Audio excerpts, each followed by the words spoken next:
आप सभी का स्वागत है प्यारे स्टूडेंट्स। आज आप लोग को बहुत समय में नहीं दे पाया, थोड़ी ज़्यादा व्यस्तता थी आज, लेकिन भी थोड़ा समय निकाल कर मुझे लगा कि शायद मैंने आप लोग को उससे वादा किया था कि मैं आप लोग को ऑब्जेक्टिव प्रश्न का वीडियो बना के दूंगा। तो बड़ा भागदौड़ का आज रहा, टाइम मिल नहीं पाया, है ना। लेकिन चलिए हम थोड़ा सा चर्चा कर लेते हैं। बाकी सब तो आप तैयारी किए ही होंगे, तैयारी कर ही रहे होंगे, ठीक है। बस थोड़ा सा मैं कुछ प्रश्नों का चर्चा कर लेते हैं जहां से प्रश्न आने की प्रबल संभावना है। प्यारे स्टूडेंट्स, आपको पूछा जा सकता है कि अफीम युद्ध जो है किन किन देशों के बीच लड़ा गया था। स्वाभाविक है, चीन और इंग्लैंड के बीच में अफीम युद्ध हुआ था और इससे आप परिचित हैं, उसमें कोई शक नहीं है। अब हम यहाँ देखेंगे कि इसमें क्या क्या प्रश्न और पूछा जा सकता है। आपको पूछा जा सकता है कि प्रथम अफीम युद्ध का तत्कालीन कारण क्या था, है ना। तत्कालीन कारण था प्रथम अफीम युद्ध का। ऑप्शन यदि रहेगा तो हो सकता है कि ऑप्शन नंबर ए में दे दे समानता की आकांक्षा, दूसरा में दे दे ब्रिटेन की साम्राज्यवादी नीति, तीसरा में दे दे लीन की दमनात्मक नीति, और चौथा में दे दे इनमें से कोई नहीं। तो आप क्या बताइएगा, बताइए। यानी प्रथम युद्ध का जो है सो तत्कालीन कारण क्या था। तो तीसरा हो जाएगा लीन की दमनात्मक नीति। बहुत इंपॉर्टेंट प्रश्न है।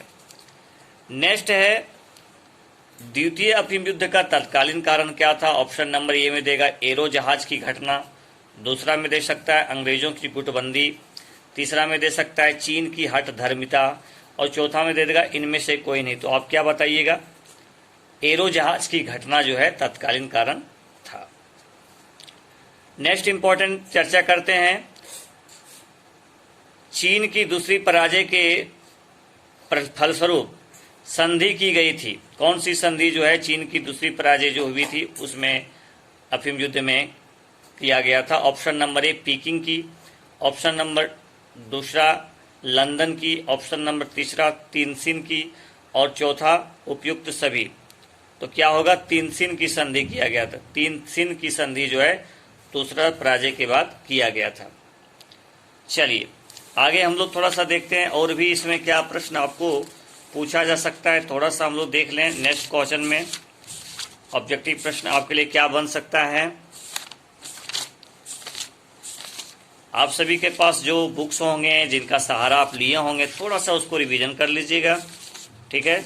वहीं से प्रश्न आएगा, कहीं बाहर से प्रश्न तो आता नहीं है, उसी टॉपिक से रहेगा। आगे हम देखते हैं। हाँ चलिए आगे बात करते हैं। और क्या प्रश्न यहां से बनेगा थोड़ा सा देख लेते हैं, फिर हम लोग आगे चर्चा करेंगे।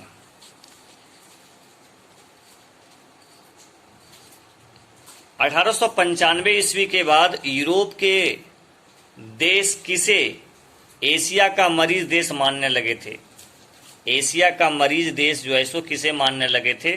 तो किसे मानने लगे थे, चीन को मानने लगे थे एशिया का मरीज देश, ठीक है। रूस और चीन के मध्य लोवोनोव की संधि की गई थी। कब की गई थी, रूस और चीन के मध्य लोवोनोव की संधि। तो इसका उत्तर हो जाएगा 1896 ईस्वी में। क्या हो जाएगा, 1896 ईस्वी में। चलिए आगे बात करते हैं। चीन में सुधारों का प्रबल समर्थक कौन था। चीन में सुधारों का प्रबल समर्थक कौन था। ऑप्शन नंबर ए सनायत सेन, दूसरा क्वांग चू वेई, तीसरा वेंगथुंग, और चौथा इनमें से कोई नहीं। क्या उत्तर होगा इसका, सनायत सेन। बहुत इंपॉर्टेंट नाम है। बॉक्सर विद्रोह का 1899 ईस्वी में प्रस्फुटन हुआ था। ऑप्शन नंबर ए पीकिंग से, ऑप्शन नंबर बी दूसरा शंघाई से, सी हो जाएगा मंचूरिया से, और डी हो जाएगा सांटुंग से। तो क्या हो जाएगा इसका उत्तर, बताइए। सांटुंग से जो है सो बॉक्सर विद्रोह का प्रस्फुटन हुआ था। आंग्ल जापानी समझौता कब हुआ था, बहुत इंपॉर्टेंट प्रश्न है ना। तो 1902 ईस्वी में आंग्ल और जापान के बीच में, यानी जापान और अंग्रेजों के बीच में हुआ था। रूस और जापान के मध्य 1904 ईस्वी में कौन सी संधि हुई थी, बहुत इंपॉर्टेंट है, पोर्ट्समाउथ की संधि। पोर्ट्समाउथ की संधि बहुत बहुत इंपॉर्टेंट है। ये 1904 में हुए थे रूस और जापान के मध्य। चलिए आगे हम लोग देखते हैं जो परीक्षा के दृष्टि से कौन से काफी महत्वपूर्ण प्रश्न हो सकते हैं। ठीक है, देखिए आपको पूछा जा सकता है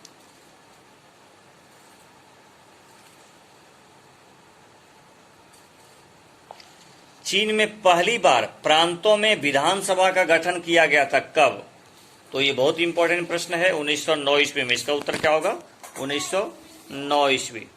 ठीक है, चलिए 1911 ईस्वी की चीन की क्रांति हुई थी। ऑप्शन नंबर ए जनता के विरोध से, ऑप्शन नंबर 2 जन भावनाओं के उपेक्षा से, तीसरा मंचू शासक की दुर्बलता से, चौथा इनमें से कोई नहीं।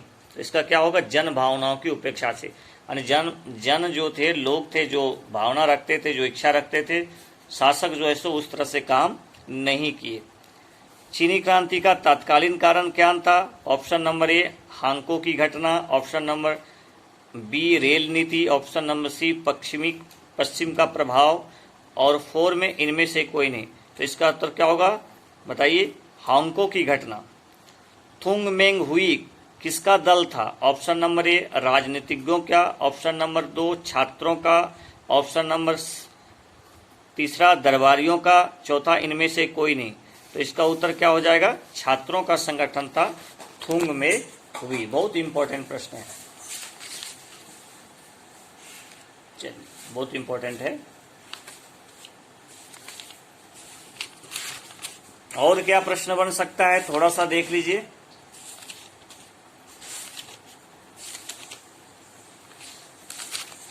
और आपके लिए एग्जाम के दृष्टिकोण से कौन से महत्वपूर्ण प्रश्न बन सकते हैं। 1 जनवरी 1912 ईस्वी को चीनी गणतंत्र का राष्ट्रपति किसे निर्वाचित किया गया? बहुत ही इंपॉर्टेंट प्रश्न है। इसका उत्तर क्या होगा? सनायत सेन को। किसको राष्ट्रपति निर्वाचित किया गया? सनायत सेन को। बहुत इंपॉर्टेंट है। सनायत सेन के फरवरी 1912 में त्यागपत्र के बाद गणतंत्र का अध्यक्ष निर्वाचित किसे किया गया? तो इसका उत्तर होगा युआन सी काई को। ठीक है, चलिए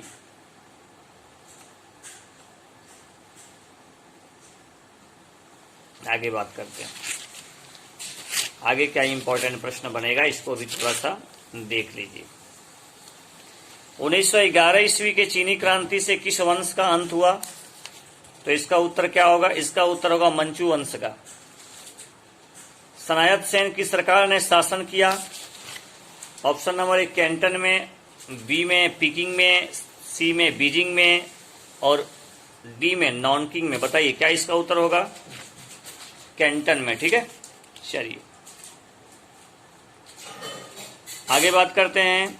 कुमितांग दल का प्रमुख नेता कौन था? बता दीजिए। सनायत सेन कुमितांग दल के प्रमुख नेता थे।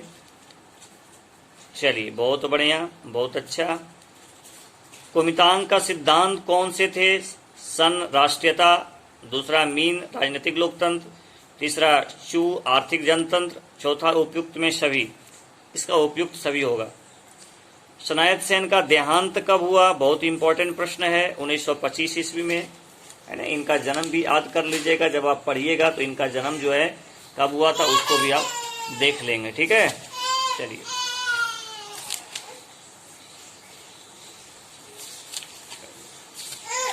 इसको थोड़ा देख लीजिएगा, बहुत इंपॉर्टेंट है प्यारे स्टूडेंट्स।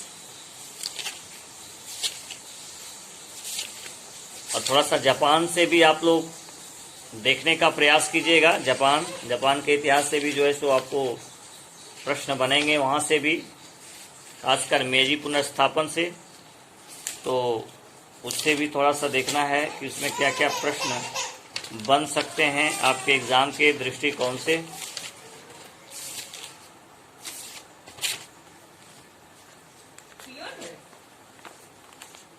चलो देखिए, जापान में मेजी पुनर्स्थापना हुई थी। ऑप्शन नंबर ए 1867 ईस्वी में, ऑप्शन नंबर 2 1868 ईस्वी में, तीसरा 1869 ईस्वी में, चौथा 1870 ईस्वी में। बहुत इंपॉर्टेंट प्रश्न है, इसका उत्तर होगा 1868 ईस्वी में।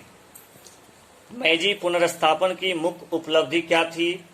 सामंत प्रथा का जापान से उन्मूलन हो गया, जापान का आधुनिकीकरण हुआ, आप सभी जानते हैं। मेजी पुनर्स्थापन का मुख्य कारण क्या था? आंतरिक असंतोष, कृषक वर्ग का असंतोष, विदेशियों के विरुद्ध तीव्र प्रतिक्रिया। ठीक है, लोकुवाला शोगुन की नीति अन्य सामंतों के प्रति थी। ये बहुत दंडात्मक थी, उत्पीड़क थी, कष्टकारक थी। ठीक है, चलिए आगे बात करते हैं। जापान की शिक्षा पद्धति पर किस देश का प्रभाव था? बहुत इंपॉर्टेंट प्रश्न है। जापान का भी प्रभाव था, अमेरिका का था, फ्रांस का था। ठीक है, सब देशों का प्रभाव वहां पर रहा। देश में, जापान में मेजी संविधान कब लागू किया गया? बहुत इंपॉर्टेंट है, 1889 ईस्वी में। जापान में 1880 तक बैंकों की संख्या कितनी हो गई थी? इसका उत्तर क्या होगा? 100 से अधिक हो गई थी। ठीक है, चलिए आगे देख लीजिए। बहुत इंपॉर्टेंट प्रश्न है, क्योंकि एग्जाम में कहीं से भी प्रश्न आपको पूछा जा सकता है। मेजी का क्या अर्थ होता है बताइए? मेजी का क्या अर्थ होता है? मेजी का अर्थ होता है शानदार। क्या होता है? शानदार। जापान में 1889 में नवीन संविधान की घोषणा किसने की थी? तो सम्राट ने घोषणा की थी। किसने की थी? सम्राट ने। ठीक है,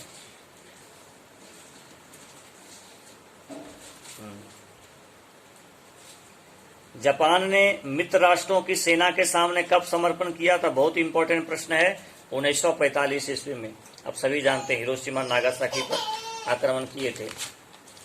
रूस जापान युद्ध बहुत फेमस टॉपिक है, 1904-05 ईस्वी में हुआ था, सभी जानते हैं। ठीक है, थोड़ा सा देख लीजिए।